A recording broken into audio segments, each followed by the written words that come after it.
오늘 함께 보실 말씀은 신약성경 마가복음 4장 30절부터 32절까지 말씀 함께 보시겠습니다. 마가복음 4장 30절부터 32절까지 말씀 함께 보시겠습니다. 우리 다 함께 한 목소리로 같이 읽겠습니다. 또 이르시되 우리가 하나님의 나라를 어떻게 비교하며 또 무슨 비유로 나타낼까? 겨자씨 한 알과 같으니 땅에 심길 때에는 땅 위의 모든 씨보다 작은 것이로되 심긴 후에는 자라서 모든 풀보다 커지며 큰 가지를 내나니 공중의 새들이 그 그늘에 깃들일 만큼 되느니라. 아멘. 자리에 앉으시겠습니다. 자, 이번 한 주, 지난 한 주 우리 성경 암송 구절 말씀이 갈라디아서 2장 20절 말씀이었습니다. 자, 우리 다 함께 한 목소리로 한번 말씀 암송 함께 해보겠습니다. 내가 그리스도와 함께 십자가에 못 박혔나니 그런즉 이제는 내가 사는 것이 아니요 오직 내 안에 그리스도께서 사시는 것이라. 이제 내가 육체 가운데 사는 것은 나를 사랑하사 나를 위하여 자기 자신을 버리신 하나님의 아들을 믿는 믿음 안에서 사는 것이라.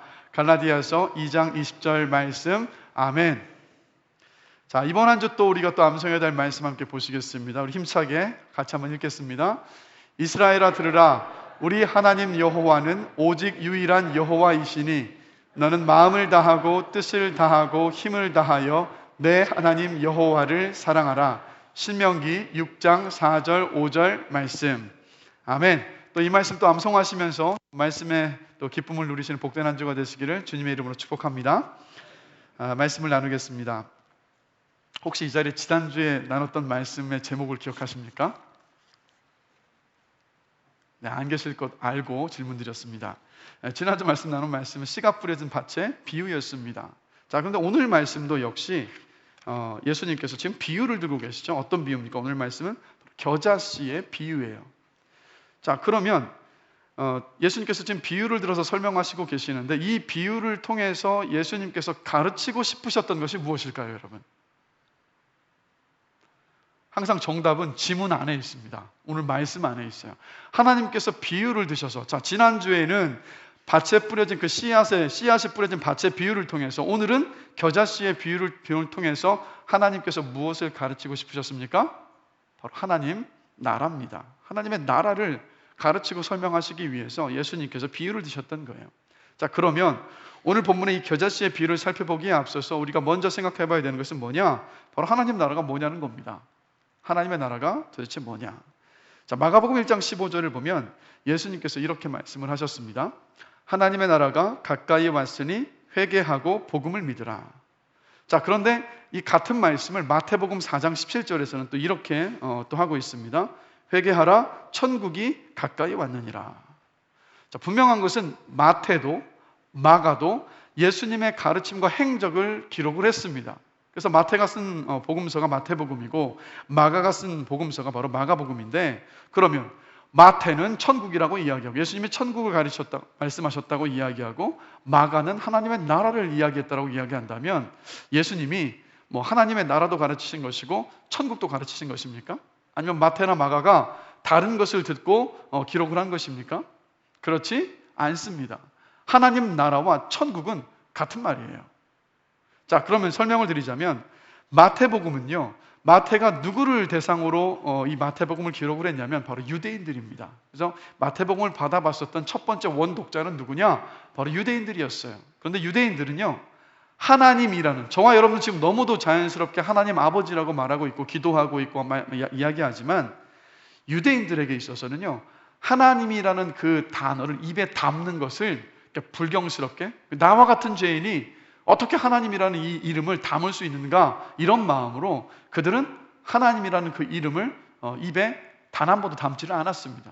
그러니까 그런 유대인들에게 하나님 나라의 복음을 이제 기록을 해서 전해야 하다 보니까 마태가 어떻게 한 거냐면 하나님께서 계신 곳이라는 의미로 하늘이라는 표현을 썼고 하늘나라, 즉 천국이라는 표현을 사용했던 겁니다. 그래서 이 사복음서 안에서 하나님의 나라와 천국은 같은 뜻이에요. 같은 것을 말하고 있어요. 그래서 우리 주님께서 이 땅에 계실 때 가르치신 복음이 뭐냐? 바로 하나님 나라의 복음입니다. 그래서 하나님 나라는 이 복음서 전체에 흐르고 있는 가장 중요한 주제입니다.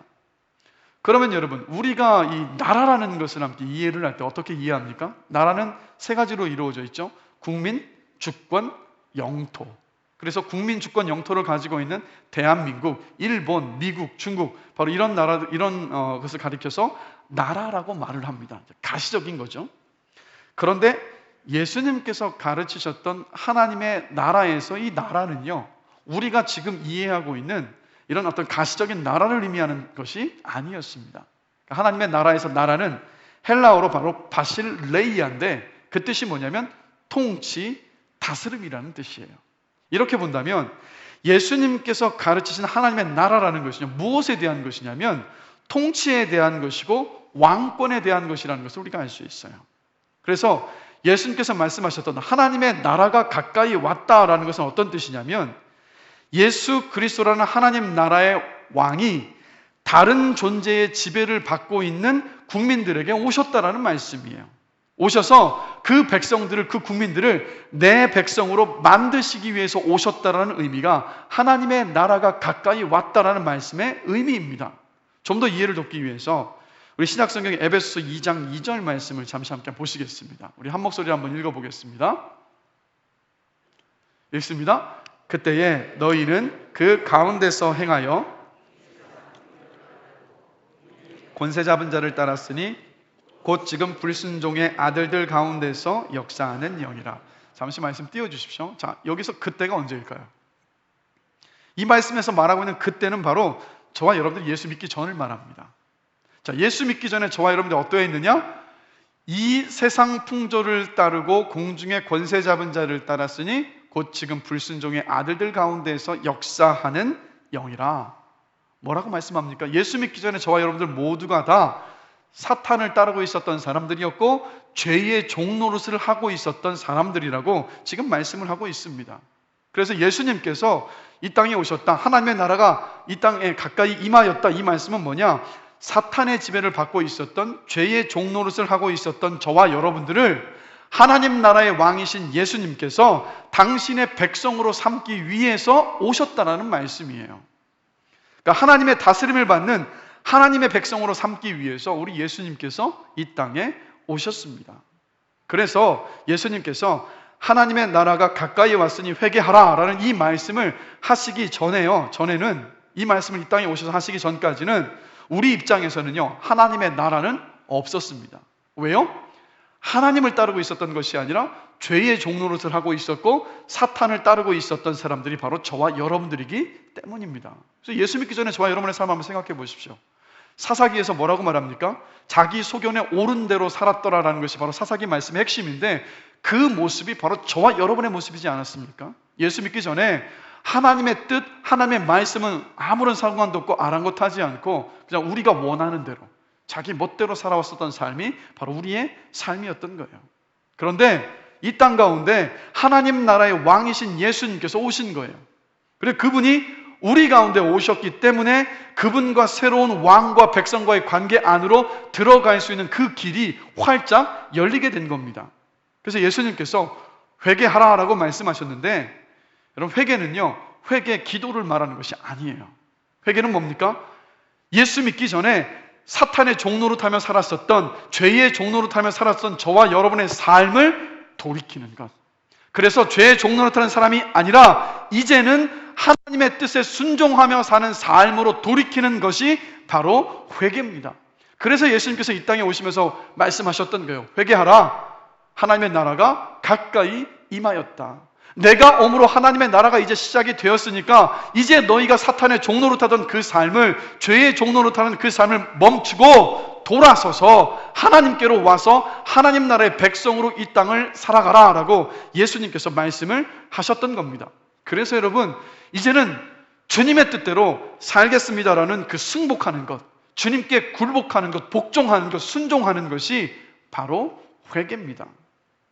그래서 여러분, 하나님의 나라는요, 저와 여러분들이 어떻게든 빨리 죽어서 들어가는 것이 아니라 바로 우리가 회개할 때 하나님 나라에 들어가는 거예요. 하나님 나라의 백성이 되는 거예요. 그래서 여러분, 우리가 전도할 때도요, 이제 예수님께 항복하시고 하나님 나라의 백성이 되십시오. 그렇지 않으면 죽고 깨어난 후에 영원한 멸망에서 고통을 당하게 될 것입니다 라고 우리가 분명히 전할 수 있어야 됩니다. 그래서 이런 하나님 나라의 삶을요, 예수님께서 이렇게 설명을 하셨습니다. 하나님 나라의 백성으로서 어떻게 살아야 되는가. 마태복음 16장 24절입니다. 자, 우리 함께 한 목소리를 읽겠습니다. 누구든지 나를 따라오려거든 자기를 부인하고 자기 십자가를 지고 나를 따를 것이니라. 자, 예수님이 뭐라고 말씀하십니까? 하나님 나라의 백성은 자기 십자가를 지고 예수님을 따르는 사람이 하나님 나라의 백성이요 또 예수님의 제자라고 지금 말씀을 하고 계시는 거예요. 자, 그럼 우리의 질문은 어디에 있습니까? 도대체 십자가를 지는 것이 뭐냐? 여러분, 십자가를 지는 것이 뭘까요? 자기 십자가를 지고 지는 것이 여러분 뭐라고 생각하십니까? 예수님처럼 똑같이 이 뒤에 보이시는 십자가에 우리가 좀 매달려가지고 우리의 죄의 형벌을 받아야 한다는 의미일까요? 그렇지 않습니다. 예수님께서 이미 우리를 대신해서 십자가 위에서 우리가 받아야 할 죄의 형벌을 받으셨기 때문이에요. 그래서 십자가라는 것이 그냥 예수님께서 우리의 죄를 대신해서 죽으신 것 그것만을 의미하는 것이 아니에요. 여러분, 예수님께서 십자가를 지시기 전에 겟셋마네 동산에서 어떻게 하셨습니까? 기도하셨어요. 어느 정도까지 기도하셨습니까? 이 실핏줄이 터져서 땀방울이 핏방울이 될 만큼 이 절박하게 사력을 다해서 하나님께 기도하셨습니다. 그래서 마태복음 26장 38절을 보면 겟셋마네 동산에서 십자가를 지시기 전에 예수님의 마음을 당신의 그 수제자 세 명에게 이렇게 말씀하셨어요. 내 마음이 매우 고민하여 죽게 되었으니 너희는 여기 머물러 나와 함께 깨어 있어라. 그만큼 주님이 힘드셨던 거예요. 그러니까 육신을 입고 이 땅에 오신 예수님께서 기쁨으로 십자가를 지셨습니다. 저와 여러분을 위하여서, 저와 여러분을 구원하기 위해서 기쁨으로 지셨지만 그 십자가를 지는 것이 결코 쉽지 않았다는 것. 예수님께서 사력을 다하여서 기도하시면서 싸워야 할 만큼 그 십자가를 지시는 것이 어려운 일이었다는 거예요. 그래서 우리 주님께서 마태복음 26장 39절을 보면 이렇게 기도하고 계세요. 내 아버지여, 만일 할만하시거든 이 잔을 내게서 지나가게 하옵소서. 그러나 나의 원대로 마시옵고 아버지의 원대로 하옵소서. 예수님이시니까 이렇게 한번 기도했으니까 십자가 그냥 당당하게 지실 것 같죠. 그런데 주님은 다시 한 번 더 기도하십니다. 마태복음 26장 42절이요. 내 아버지여, 만일 내가 마시지 않고는 이 잔이 내게서 지나갈 수 없거든 아버지의 원대로 되기를 원하나이다. 십자가를 지시기 전에 예수님께서 무엇을 하신 겁니까? 내 뜻을 꺾고 하나님 아버지의 뜻에 순종하기 위해서 사력을 다하셨던 거예요. 사투를 벌이셨던 거예요. 그리고 주님은 당신의 뜻을 꺾으시고 하나님 아버지의 뜻에 순종하셔서 십자가를 지셨습니다. 그래서 예수님의 십자가는 어떤 십자가입니까? 예수님께서 당신의 뜻을 꺾으시고 주님의 뜻에, 하나님 아버지의 뜻에 순종하셨던 순종의 십자가였어요. 그러면 예수님이 이전에는 하나님 아버지께 순종하지 않으셨습니까? 아니요. 십자가를 지시기 이전에도 예수님은 하나님 아버지께 완전히 순종하셨던 분이셨습니다. 그런데 우리를 구원하셔서 하나님 아버지의 백성으로 만드셔야 됐어요. 불순종하는 우리를 순종하는 하나님 나라의 백성으로 만드셔야 했습니다. 그러기 위해서 무엇이 필요했느냐? 저와 여러분들의 대표자가 되셔서 먼저 순종하셔야 됐고, 저와 여러분들의 짊어졌던 죄를 다 짊어진 대표자가 되셔서 십자가 위에서 죽으셔야 했던 거예요. 그래서 그 십자가의 순종하심을 통하여서 우리도 예수님처럼 순종할 때 하나님 나라의 백성으로 살아갈 수 있다는 것을 예수님께서 몸소 보여주셨던 겁니다. 그런데 이것으로 끝나는 것이 아니라 예수님께서 이제는 십자가 위에서 죽으시고 난 다음에 부활하셔서 우리 가운데 함께 하심으로 말미암아서 우리와 연합하셔서 순종하는 하나님 아버지의 말씀에 그 뜻에 순종하게끔 저와 여러분들을 이끌어 가시겠다라는 뜻이 바로 그 십자가 위에 담겨 있는 거예요. 그래서 히브리서 5장 8절에서 9절 말씀이 바로 이 사실을 너무도 잘 담고 있습니다. 우리 함께 한 목소리 한번 읽어보겠습니다. 그가 아들이시면서도 받으신 고난으로 순종함을 배워서 온전하게 되셨은즉 자기에게 순종하는 모든 자에게 영원한 구원의 근원이 되시고.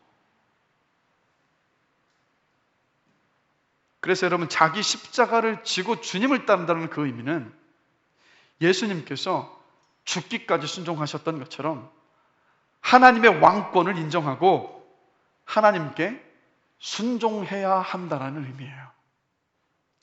그러니까 예수 믿기 전에는 내가 왕 노릇했고 그냥 내가 원하는 대로 그냥 내 뜻대로 살아왔다면, 이제 예수를 믿고 구원받았다면, 하나님 나라의 백성이 되었다면 내 고집과 내 생각과 내 자아를 꺾고 하나님 아버지께 순종하는 것이 바로 하나님 나라의 삶이라는 거예요. 그것을 말씀하시고 계신 거예요. 그래서 뭐 하나님 나라의 백성으로 산다, 하나님 나라의 삶을 살아간다, 이 의미는 어떤 것인지 아십니까? 나는 꼭 저것을 하고 싶은데, 나는 꼭 저 옷을 사고 싶은데, 나는 꼭 저 집으로 이사를 가고 싶은데, 나는 꼭 저 직장에 가고 싶은데, 내 자녀를 내 욕심대로 키우고 싶은데 하나님이 안 된다고 하시면, 하나님이 기뻐하시지 않는 일이라면 포기하고 하나님의 뜻에 순종하는 것이 바로 하나님 나라의 백성으로 사는 삶이에요.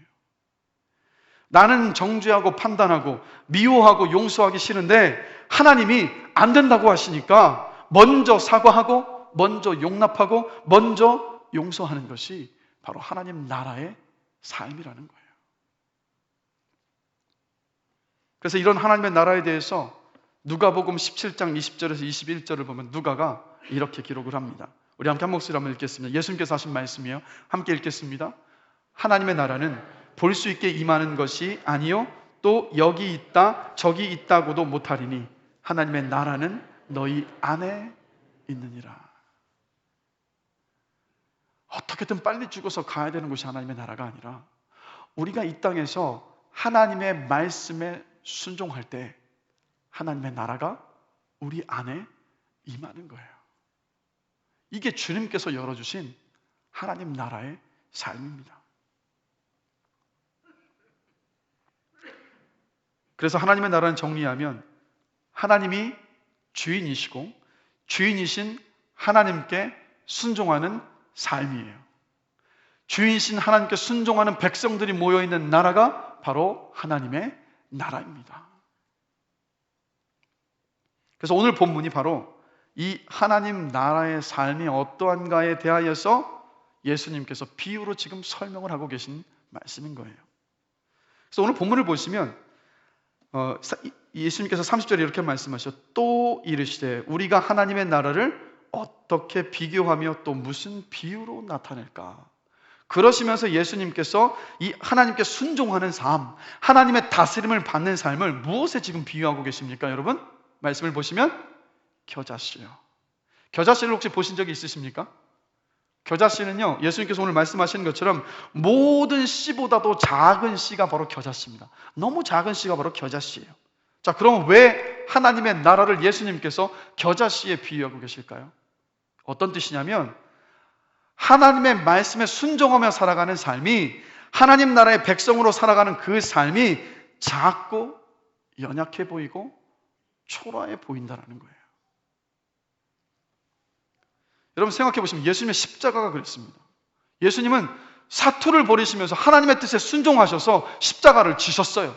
그러면 영광스러운 자리에 올라서야 되는 것 아니겠습니까? 하나님 아버지의 뜻에 순종을 했으니까. 그런데 예수님께서 지신 십자가는 어떤 의미였습니까? 당시에 유대인들에게 예수님의 십자가는요, 저주받은 것이었고요, 로마 사람들에게는 부끄러움과 수치였고, 그리고 예수님의 제자들에게 있어서 예수님의 십자가의 죽음은 좌절이었고 실패였습니다. 영광된 것이 아무것도 없어요. 자랑할 만한 것으로 여겨질 만한 것이 아무것도 없었습니다. 한마디로 당시에 예수님께서 죽기까지 순종하셔서 십자가를 지셨는데 어느 누구도 그 순종의 의미가 무엇인지, 십자가를 지는 의미가 무엇인지 이해하고 있는 사람들이 아무도 없었습니다. 왜 그랬을까요, 여러분? 그 이유는요, 지금도 마찬가지지만 세상은 항상 크고 힘있고 거창한 것에 의미를 부여하고 그것에 가치를 두기 때문이에요. 세상은 자기 힘과 능력을 자랑하면서 내 스스로의 의지와 노력으로 어떤 성취를 이루어가고 성공해 나가는 것을 추구하는 것이 바로 세상의 가치관이기 때문에 주의 뜻에 순종하시면서 십자가 위에서 돌아가시던 예수님은요, 겨자씨와도 같이 너무나도 작고 초라한 것이었어요. 어느 누구도 인정하지 못할 만큼. 그래서 여러분, 주님께서 하시는 말씀이 이거예요. 하나님 나라의 백성으로 하나님 아버지의 말씀 앞에 순종하며 살아가는 그 삶이요, 때로는요 하나님 믿지 않는 사람들이 바라볼 때 힘없어 보이고 연약해 보이고 초라해 보이고 실패한 것처럼, 세상 물정 모르고 살아가는 답답한 인생인 것처럼 그렇게 보여질 수 있다는 거예요. 제가 군 생활을 할 때요, 제가 이제 1, 2등병 시절에 이 같은 내무반의 이 병장 고참들을 보면요, 이 공통점이 있습니다. 자기가 자고 일어난 침구를 자기가 정리를 안 해요. 그리고 전투화도 자기가 닦아야 되는데 자기가 안 닦아요. 그리고 밥 먹고 난 식판과 숟가락과 수저도 젓가락도 자기가 닦지 않아요. 그럼 누가 닦습니까? 후임병들. 2등병, 1병들한테 다 던져버려요. 제가 그 모습을 보면서 한 가지 굳게 결심을 했습니다. 군 생활을 하면서. 내 그리스도인으로서 나는 절대로 저렇게 생활하지 않겠다. 나는 병장이 되면 내 할 일은 내가 하겠다라고 굳게 다짐을 했습니다. 제가 이 다짐대로 했을까요? 안 했을까요? 했다 1번, 안 했다 2번. 근데 2번이 들리네요. 안 했다? 여러분, 안 했으면 제가 말씀드리겠습니까? 저 그 다짐대로 철저하게 제대하는 그 순간까지 제 다짐대로 다 지켰어요. 근데 여러분, 그 중간에요, 제 이 동기들이 있고 저보다 군대 조금 늦게 입대했지만 병장이 되어 있는 제 이제 후임병들이 있는데, 보니까 예전에 했었던 고참의 하는 똑같이 하고 있더라고요. 자기 친구를 자기가 정리 안 하고 식판도 던지고 가고 전투도 자기가 안 닦고 다 시키는 거예요. 근데요, 그 모습을 보면서 제가 무슨 생각이 순간 들었는지 아십니까? 끝까지 지켜나가는 과정 속에서 제가 한심스러워 보이는 거예요. 야, 나도 저랬으면 편했을 텐데 내가 왜 그랬을까?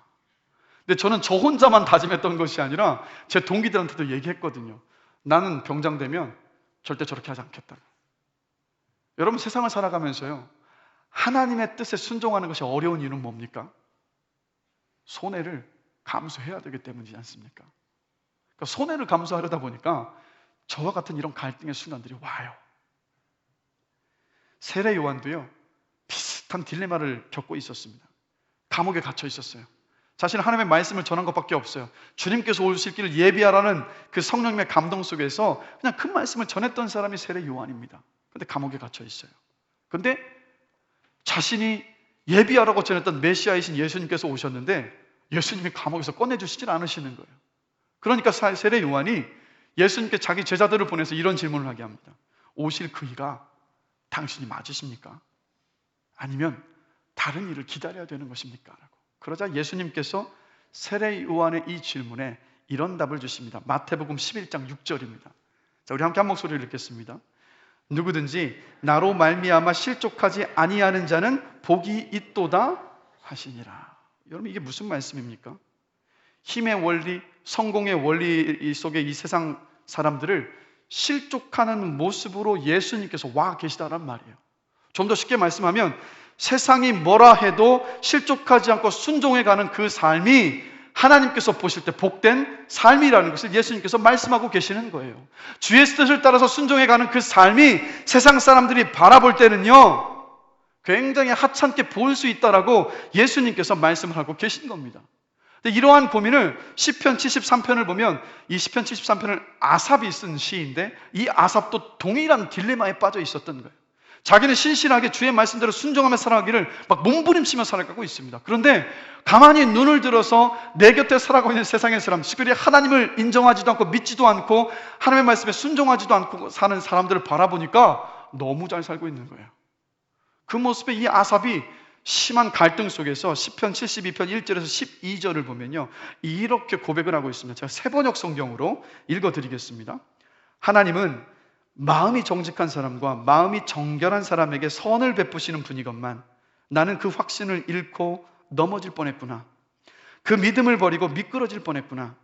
그것은 내가 거만한 자를 시샘하고 악인들이 누리는 평안을 부러워했기 때문이다. 그들은 죽을 때에도 고통이 없으며 몸은 멀쩡하고 윤기까지 흐른다. 사람들이 흔히들 당하는 그런 고통이 그들에게는 없으며 사람들이 의뢰 당하는 재앙도 그들에게는 아예 가까이 가지 않는다. 오만은 그들의 목걸이요 폭력은 그들의 나들이 옷이다.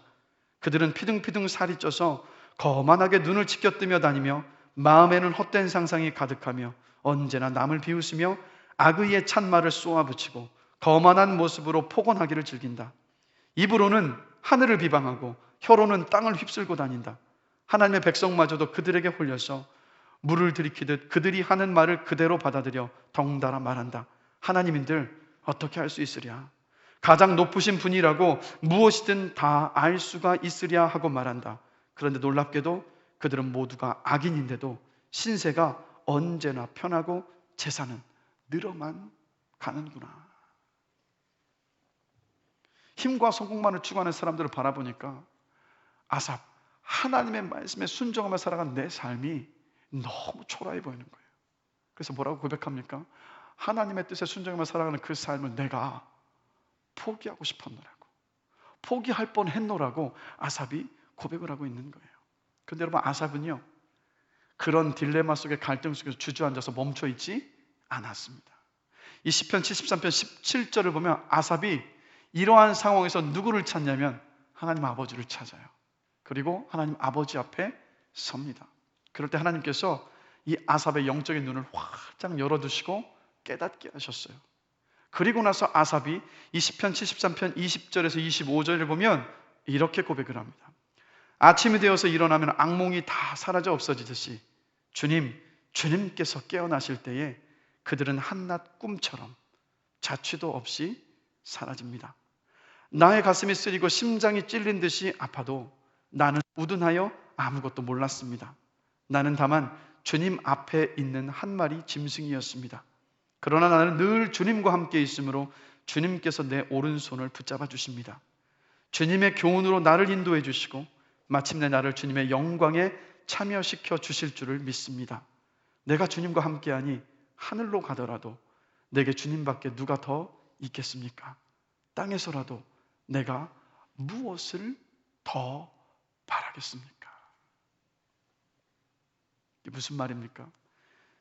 아삽이 그렇게 부러워했었던 세상에서 그들이 누리던 성공과 부귀와 영화가 하나님 아버지 앞에 서게 되면 아침 안개처럼 다 사라지고 그들이 하나님께 심판을 받아서 자취도 없이 사라지게 될 것을 그제서야 알았던 거예요. 지금은 아삽 자신이 약자로 보이고 망하는 것처럼 보이고 힘없는 자처럼 보이고 실패한 삶인 것처럼 보이지만, 그러나 주의 뜻대로 그러함에도 불구하고 순종하며 살아가는 자신의 삶이야말로 하나님께서 함께 하시는 삶이고, 하나님 앞에 섰을 때 칭찬과 존귀와 영광을 얻을 삶이라는 것을 하나님께서 알게 하셨던 거예요. 그러고 나니까 아삽이 비교하면서 절망과 좌절과 낙심에 빠져 있었던 것이 아니라 도리어 하나님을 찬양하는 그 기쁨의 회복을 누릴 수가 있었던 거예요. 그래서 여러분, 하나님의 나라는, 하나님께 순종하며 살아가는 삶은요, 지금 우리가 살고 있는 이 자본주의 사회 속에서는요, 작은 겨자씨처럼 보입니다. 그래서 믿음이 없는 사람들이 보면 에이, 하나님을 믿는다고 하면서 그 사람이 도대체 뭐야? 라고 그냥 실족할 만한 어떤 그런 모습으로 보일 수 있어요. 그런데 여러분, 하나님 나라의 삶은, 하나님의 말씀에 순종하며 이 땅을 살아가는 삶은요, 절대 초라하지 않습니다. 우리 고린도후서 6장 9절 10절 말씀 함께 보실까요? 그러한 삶을 살았던 이 바울의 고백이요, 우리 함께 힘차게 한번 읽어보겠습니다. 무명한 자 같으나 유명한 자요, 죽은 자 같으나 보라 우리가 살아있고, 징계를 받는 자 같으나 죽임을 당하지 아니하고, 근심하는 자 같으나 항상 기뻐하고, 가난한 자 같으나 많은 사람을 부요하게 하고, 아무것도 없는 자 같으나 모든 것을 가진 자로다. 할렐루야. 여러분의 고백이심을 저는 믿습니다. 이게 무슨 뜻이겠습니까? 세상 사람들은요, 우리를 향해서 무명하다고 이야기해요. 그러나 우리는 알아요. 천지 만물을 만드신 하나님 아버지께서 주목하시는 하나님 나라에서 유명한 사람이라는 것을. 세상 사람들은 세상적으로 실패한 것처럼 보이고 무기력해 보여서 우리를 죽은 자 같이 생각을 합니다. 그러나 우리는 알아요. 우리 안에 영원한 생명이신 주님께서 함께하고 계시기 때문에 우리는 영원한 생명을 가진 자라는 것을. 세상 사람들은 우리가 세상적으로 인정받지 못하니까 징계를 받은 것처럼 여겨서 우리가 절망해서 죽을 것 같다고 이야기를 합니다. 그러나 우리는요, 우리 안에 계신 생명이신 주님으로 말미암아서 새로운 힘과 생명력과 기쁨을 매일 누립니다. 세상 사람들 우리가 세상적인 것을 포기하고 누리지 못하니까 근심이 많다라고 생각을 해요. 그러나 우리는 알아요. 우리 안에 세상이 줄 수 없는 평안함을 주시는 예수 그리스도께서 함께하고 계시기 때문에 우리는 어떠한 상황 속에서 주님께서 주시는 평안함을 누리는 사람들입니다. 세상 사람들은 물질적인 것만으로 우리를 자신들에 비해서 가난하다고 이야기를 해요. 그러나 우리는 알아요. 생명이신 예수 그리스도, 그 복음을 우리가 가지고 있고 그 복음을 전할 때 사람들을 살리는, 생명을 살리는 능력이요 부요한 그 힘이 우리 가운데 있음을 우리는 알고 있습니다. 그리고 무엇보다도요, 온 우주 만물을 만드시고 모든 것을 소유하고 계시는 하나님께서 우리 아버지이시기 때문에 우리는 모든 것을 가진 사람들입니다. 여러분, 우리는 이 믿음으로 살아가는 하나님 나라의 백성인 줄로 믿습니다. 세상 속에서 살아가실 때 하나님 나라의 백성으로서 당당해지시길 주님의 이름으로 축복합니다.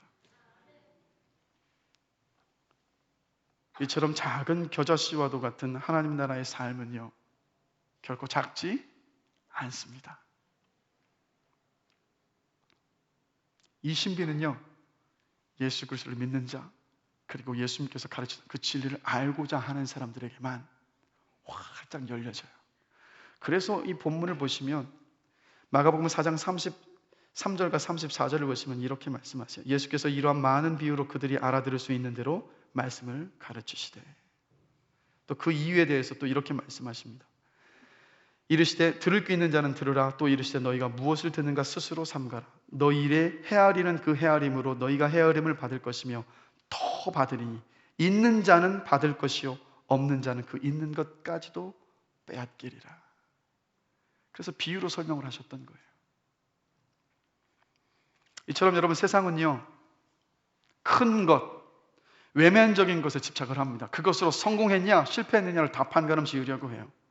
그런데 여러분, 예수님은 오늘 이 겨자씨의 비유를 잘 보시면 겨자씨가 아주 작아요. 그런데 예수님은 그 씨앗의 크기를 강조하고 계시지 않는 모습을 봐요. 씨앗의 크기가 아니라 무엇을 지금 예수님께서 더 강조하고 계십니까? 아주 작은 겨자씨지만 그 안에 있는 생명력이요. 주님이 지금 그것을 강조하고 계시는 거예요. 보십시오.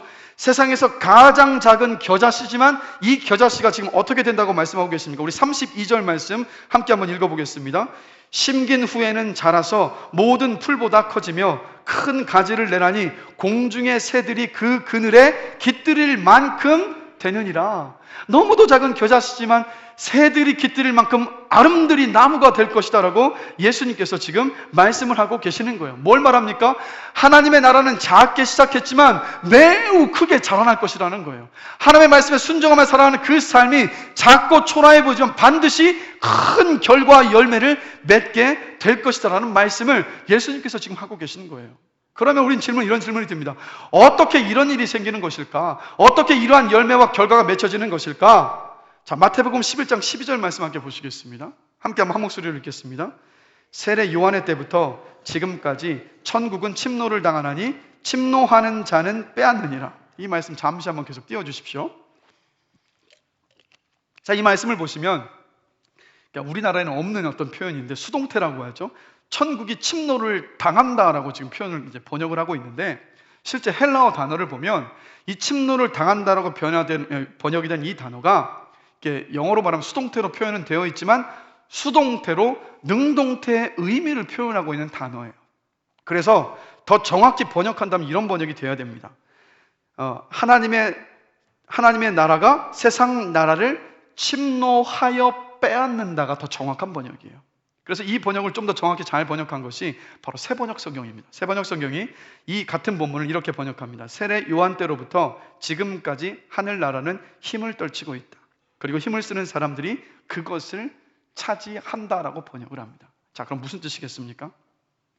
하나님의 나라를 예비하면서 외쳤던 사람이 바로 세례 요한입니다. 그러니까 그때로부터 이미 하나님의 나라가 이 세상 가운데 침공해서 들어왔다라는 거예요. 그리고 예수님께서 이 땅에 오심으로 인하여서 그 하나님의 나라가 예수 그리스도를 믿는 저와 여러분의 안에 그 하나님의 나라가 침공해서 들어왔다라는 말씀입니다. 그래서 저와 여러분들이 하나님 나라의 백성으로 하나님의 말씀에 순종하며 살아갈 수 있는 그 생명력은 저와 여러분의 의지와 노력에 있는 것이 아니라 우리 안에 침공하여 들어오신 바로 예수 그리스도께 있습니다.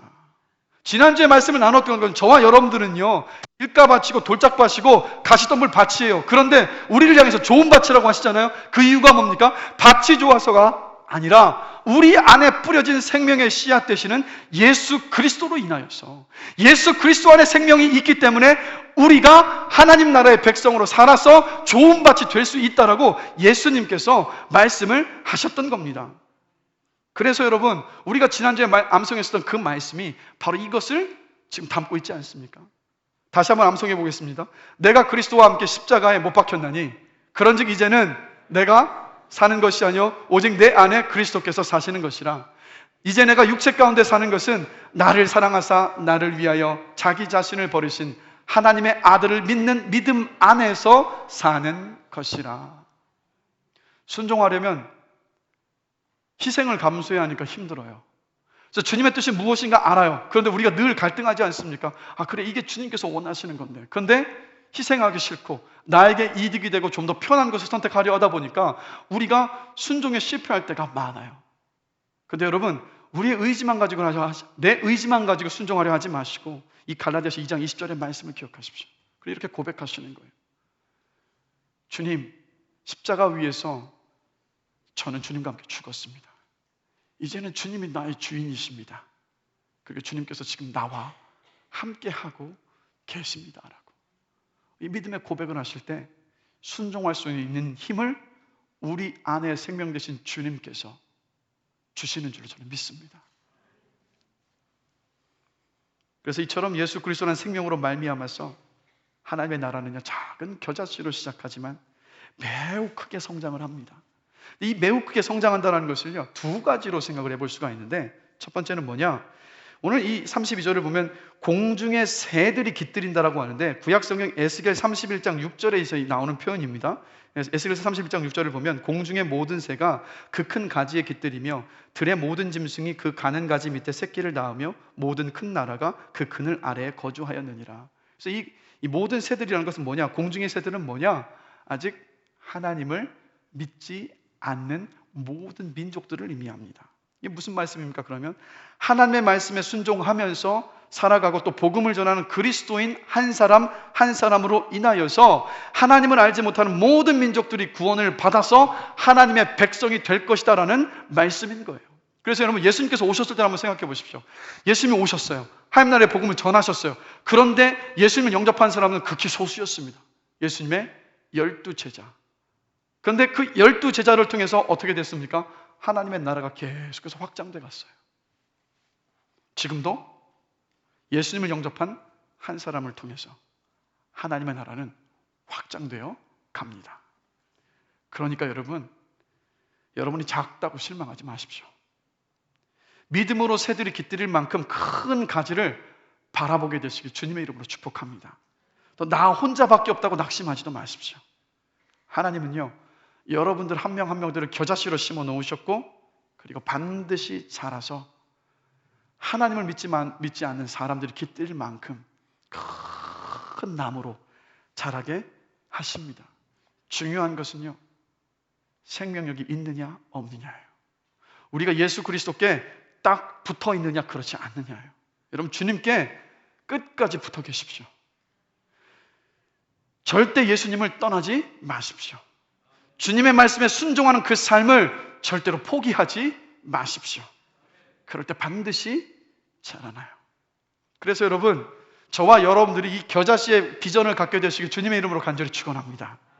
여러분, 우리나라를 한번 생각해 보십시오. 지금 그리스도인들이 1000만이라고 이야기해요. 그런데 이 나라의 아펜셀러 선교사님과 언더우드 선교사님이 오셨을 때는요, 어떠했습니까? 그 두 분의 선교사님이 작은 겨자씨처럼 하나님의 말씀에 순종하셔서 이 조선 땅에 복음을 전하신 거예요. 근데 결과는 어떻습니까? 1,000,000명의 그리스도인들이 하나님을 예배하는 큰 나무로 성장했어요. 마찬가지입니다.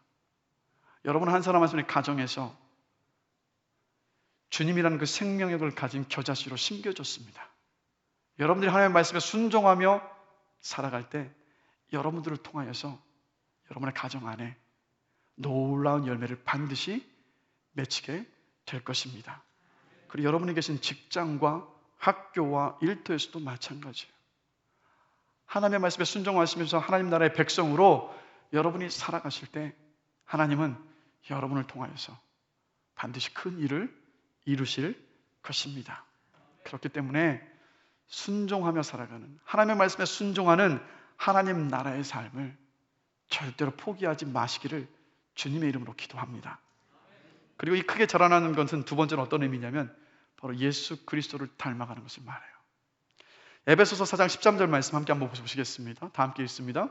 우리가 다 하나님의 아들을 믿는 것과 아는 일에 하나가 되어 온전한 사람을 이루어 그리스도의 장성한 분량이 충만한 데까지 이르리니. 우리로 하여금 예수 그리스도를 닮은 모습으로 지금 빚어가고 계시는 거예요. 지금 저와 여러분들 모두가 다 매주 성경을 암송하고 있고 또 성경을 통독하고 있습니다. 여러분 말씀 앞에 늘 서십시오. 왜냐하면 말씀이 육신이 되어 이 땅에 오신 분이 바로 예수 그리스도이십니다. 그 말은 뒤집어서 본다면 이 말씀이 예수 그리스도의 생명을 가지고 있다는 말씀이에요.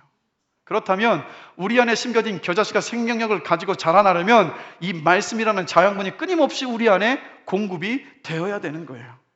그래서 특별히 주의 말씀에 묵상하시고 묵상으로 멈추지 마시고 적용하셔야 돼요. 그 말씀을 작은 것 하나로 적용할 때 비로소 우리가 주님의 말씀에 순종할 수 있습니다. 그리고 오늘 순종을 실패해도 내일 다시 일어서셔서 포기하지 마시고 주의 말씀에 순종하기를 결단하십시오. 근데 여러분 이러한 삶을 가만히 한번 보시면요, 아무런 변화가 없는 것처럼 보일 때가 많아요. 어떠십니까? 이번 한 주를 주의 말씀을 묵상하시고 주의 말씀을 읽고 말씀 앞에 순종하기로 했지만 내 자신을 보면 별 큰 변화가 없는 것처럼 보일 때가 많아요. 그런데 이게 하나님 나라의 방식이에요. 왜냐하면 오늘 마가복음 4장 21절에서 25절까지, 26절에서 29절 말씀 제가 읽어드리겠습니다. 또 성경을 가지고 계시면 함께 읽었으면 좋겠습니다. 또 이르시되 하나님의 나라는 사람이 씨를 땅에 뿌림과 같으니 그가 밤낮 자고 깨고 하는 중에 씨가 나서 자라되 어떻게 그리 되는지를 알지 못하느니라. 땅이 스스로 열매를 맺되 처음에는 싹이요 다음에는 이삭이요 그 다음에는 이삭의 충실한 곡식이라. 열매가 익으면 곧 낫을 되나니 이는 추수 때가 이르렀음이니라. 이게 무슨 말입니까? 우리 눈으로 봤을 때는 자라지 않는 것처럼 보여요. 예수를 닮아가지 않고 있는 것처럼 보여요. 그런데 주의 말씀에 순종하기를 결단하며 그 하루하루가 쌓이고 쌓여갔을 때 그리스도의 장성한 분량에 이를 때까지 주님께서 빚어가고 계시다라는 거예요. 그리고 완전히 우리가 주님과 같은 모습으로 변화될 때는 언제입니까? 우리가 그토록 기다리고 있는 우리 주님께서 이 땅에 다시 오실 때 그 온전한 열매와 결과들을 반드시 보시게 될 것입니다. 여러분, 이 크게 성장해서 열매를 맺게 될 때를 바라보시면서 작은 겨자씨와도 같은 하나님의 말씀에 순종하는 삶이지만 끝까지 포기하지 않으시고 하나님 나라의 백성의 삶을 살아가시는 여러분들이 되시기를 주님의 이름으로 축복합니다. 말씀을 마무리하겠습니다.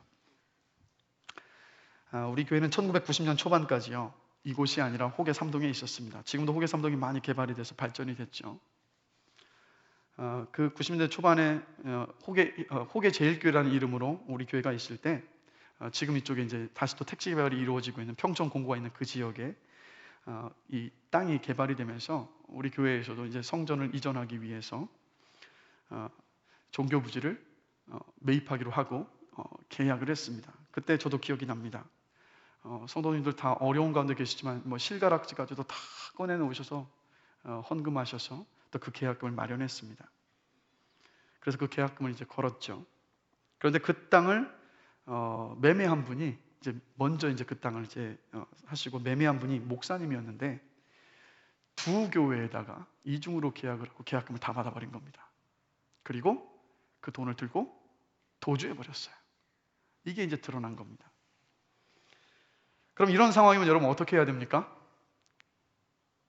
소송을 걸어야 되지 않겠습니까? 세상 법정에 송사를 해야죠. 그 돈을 찾아야 되니까. 근데 그때 우리 원로 목사님과 그때 계셨던 모든 성도님들, 하나님의 영광을 가리지 않기 위해 세상 법정에 송사하지 말라는 주의 말씀에 순종해서 법정에 송사하지 않았습니다. 그 말은 뭡니까? 그때 당시로 너무도 큰 돈이었던 1억 원이 넘는 돈을요, 그대로 떼인 거예요. 사실 너무도 어렵고 또 가슴 아픈 결정입니다. 그러면 이렇게 주님의 영광을 위해서 또 주님의 뜻에 순종했으니까 하나님께서요, 멋지게 이 상황을 반전시키셔서 그 돈을 이렇게 회수하게 해주셔야 되는 건 아니겠습니까? 근데 그런 일은 일어나지 않았습니다. 세상의 눈으로 보면요, 바보 같아 보이고요, 어리석어 보이고요, 그리고 실패한 것처럼 보일 수 있습니다. 그러나 우리는 알아요. 그 순종이 하나님께 영광이었고 하나님께 기쁨이었다라는 것을. 그리고 이 순종을 주님께서 알고 계시기 때문에 나중에 반드시 주 앞에 서게 되면 주님께서 칭찬과 존귀와 영광으로 상을 주실 것을 저는 믿습니다.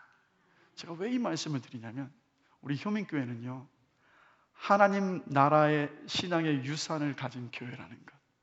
제가 간절히 기도하는 것은 하나님의 말씀에 순종하며 살아가는 이 하나님 나라의 삶을요, 우리가 끝까지 포기하지 않고 우리 다음 세대까지도 전수할 수 있는 저와 여러분이 되시길 주님의 이름으로 간절히 기도합니다.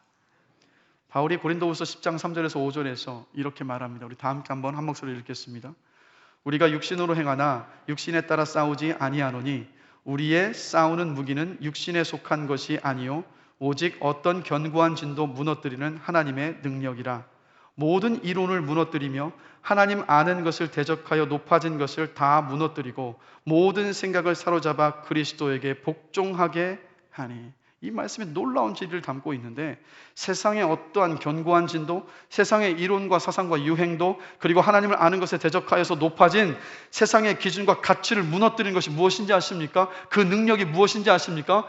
바로 주님께 순종하는 것, 주의 말씀 앞에 순종하는 것, 우리의 마음을 사로잡아서 그리스도 앞에 복종하는 것이 바로 그 능력입니다. 그래서 여러분, 하나님의 말씀에 순종하고 계십니까? 하나님 나라의 백성의 삶을 살고 계십니까?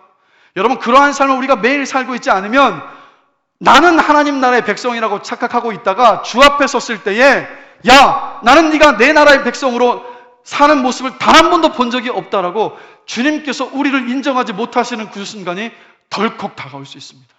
여러분 기억하십시오. 하나님 나라의 백성의 삶은 하나님의 말씀에 순종하는 삶입니다. 완벽한 순종을 말씀하시는 것이 아니라 오늘 하나님의 말씀에 순종하기를 결단했지만 실패했다 하더라도 우리 안에 계신 생명이신 예수 그리스도를 의지하면서 다시 내일 주의 말씀에 순종하기를 결단하며 그 삶을 포기하지 않고 끝까지 살아갈 때 주님께서 그 삶을 보시고 나중에 주 앞에 섰을 때 주님께서 그 삶에 대해서 칭찬과 존귀와 영광을 주실 것을 믿습니다. 그러니까 여러분, 제발 이 땅의 삶 가운데 모든 것을 다 올인하시고 이 땅이 전부인 것처럼 살아가지 마시고 영원을 바라보시는 여러분이 되시기를 주님의 이름으로 축원합니다. 이 땅에 잠시 잠깐 있다가 없어져 버릴 100년 남짓된 이 삶과 비교도 할 수 없는 영원한 삶이 우리에게 지금 기다리고 있습니다. 그 삶을 예비하는 것은 다른 것이 아니라 매일 그리스도께 우리의 마음과 뜻을 다 복종하고 순종해서 그 뜻에 순종하며 사는 삶에 있습니다. 그 삶을 살아가셔서 비록 작아 보이지만 세상을 비추시고 나중에 수많은 주님을 알지 못하는 많은 사람들을 깃들일 수 있는 커다란 나무로 그 열매를 맺으시는 여러분들이 되시기를 주님의 이름으로 축복합니다.